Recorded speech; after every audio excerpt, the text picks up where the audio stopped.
Hi, you get one chance to scroll up or scroll down. This comes with a massive trigger warning. This is not a video I normally make because I'm just slightly pissed off right now. So, scroll. Last opportunity, scroll. Alright, buckle up. Here we go. I recently posted a video of my son playing yet another prank on me. And I had a couple of people decide that they were going to be a little hateful to my kid. Not me. You drug my son into your comments. There is a golden rule that clearly states kids are left out of it, but you elected to open up that hole in your face and say something. So now I got something to say. I wouldn't normally give judgmental, hateful people even a ziptosecond of my time. You don't deserve it. And unless you feed me, finance me, and fuck me, your opinion matters nothing to me. But you brought my kid into it. So let's understand something right quick and in a hurry, shall we? Until I was 11 years old growing up, I endured severe physical abuse, sexual abuse, and sexual assault. My home was not a happy one, and it was not a safe one. I used to piss my pants looking at my front door because I knew what waited for me inside.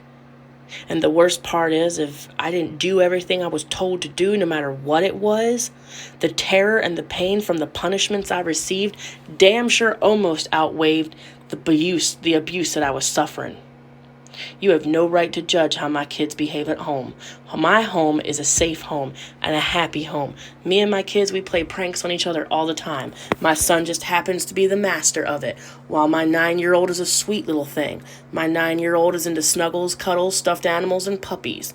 My 16-year-old is just the sassiest creature known to man, and I allow her to rant and use her voice to roast and take anybody down who comes up against her in a hateful, judgmental way. Don't you dare judge my home. I've worked very hard to make sure that my home is a safe one and a happy one. My kids can come to me with anything they're facing or going through and not have to worry about me freaking out, because at the end of the day, and when I die, I don't ever want to hear my kids look at me and go, I hate you. I hate for you for how you hurt me. That is the biggest failure I could ever commit in my life. My kids can be little assholes in my home. As long as they know when we're in public or we're at somebody else's house, you have respect and you have manners. They can be gosh damn deviants. I wouldn't stop them. Let them have fun. Materialistic things can be replaced. They can jump on the furniture and climb on the furniture. They can jump on the bed. They can jump on me. They can tackle their daddy. We're a safe home where my kids never have to feel the fear that I did.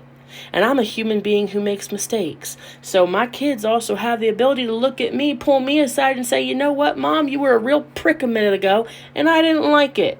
So before you judge the fact that my kid is being a disrespectful little shit and needs to be slapped, understand what I went through and the rules of my home.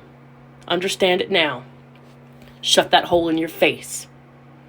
Again, my son has sat right here on this sink countertop. In fact, all of my kids have been in here when Mom is pampering herself.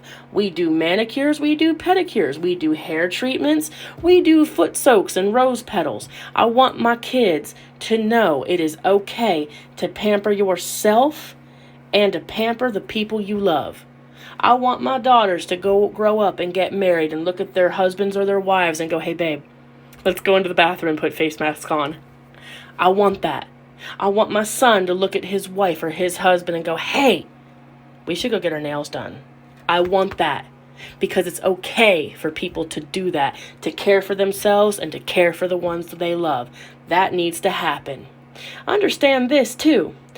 I work night shift. I'm up all night. During the daytime is my time to sleep. But because I have insomnia and parasomnia and I have deadlines to go get my kids from the bus stop and other things that come around, I don't get a lot of sleep.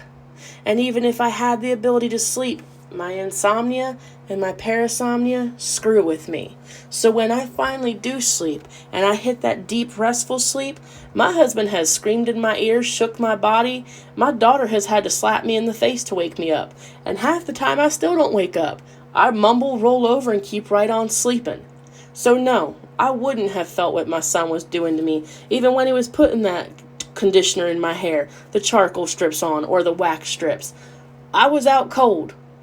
But understand this, I'm so very blessed that I have 2 generations living in my home. I am proud to say that I live with my grandmother and my grandmother lives with me. We are a shared home. There is never 1 second of the day that my kids are not under watchful eyes. And they're very loving eyes. Eyes that would step in front of bullets, bears, or hell to keep them safe. So no, I'm not slacking as a parent, passed out, drunk, drugged, or just not giving a shit about my kid. You better back up with that one. And last one, and possibly not the least one, I worry about you. If you spend your whole life judging and making nasty comments, I can't imagine what you're like or what your life is like. It must be very lonely, sad, and bitter for you to actually pass judgment on a 6-year-old little boy. And for those of you that go, well, I'm going to file this under does shit for attention. Honey, I can't act. I don't act. It's hard to act. Everyone's saying, I've getting comments like, well, you need to be an actor. I would screw that up. I would be so focused and paranoid about losing my lines with my anxiety, I couldn't do it. So no, what you see isn't me doing things to myself or my kids for reviews. It's just me and my household being the crazy, loving shitheads we are. But you go on with that judgment, Stacy, and I hope it gets you far in life. Because, you're going to be really lonely one day. And I hope that I'm wrong with that. But next time you want to say something, you best leave my damn kids out of it, or we'll continue this conversation.